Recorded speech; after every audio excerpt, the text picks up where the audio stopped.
Hey, BTEC Level 3 IT students. Let's jump into this explainer and unlock how relational databases actually work. Sure, it looks like a highlighter explosion, right? But trust me, every single label matters for your exams. Okay, let's start our tour right at the top. We're going to focus first on that customer table.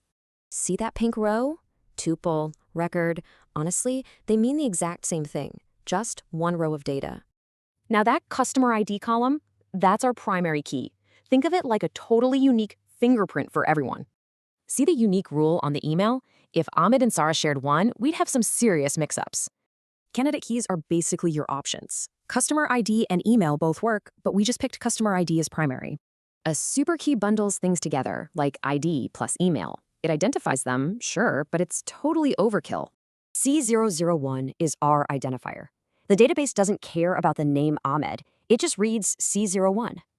All right, moving down to the orders table, notice how that exact same customer ID pops up again? That's a foreign key. It only holds IDs that already exist up in our main customer table. We call that referential integrity. You can't attach an order to a ghost customer, right? Constraints are just rules keeping things accurate, and that sets up our one-to-many relationship perfectly. It shows how one single customer, Ahmed, can place many different tech orders. Lucky guy, right? Okay, shifting over to the student clubs. Notice that little table sitting right smack in the middle? That's the junction table. It's basically the ultimate matchmaker, bridging students and clubs together securely. Students join tons of clubs, and clubs have tons of students. That's a classic many-to-many relationship. Without this junction acting as a bridge, your database gets totally lost tracking who's in what club.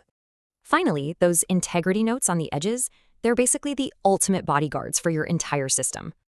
Entity integrity specifically guarantees your primary key is always unique, and hey, it can never be left blank. So remember this: keys identify, foreign keys link, relationships connect, and integrity strictly protects it all. Nail these basics and you're set. If databases are like friendships, what relationships are holding yours together?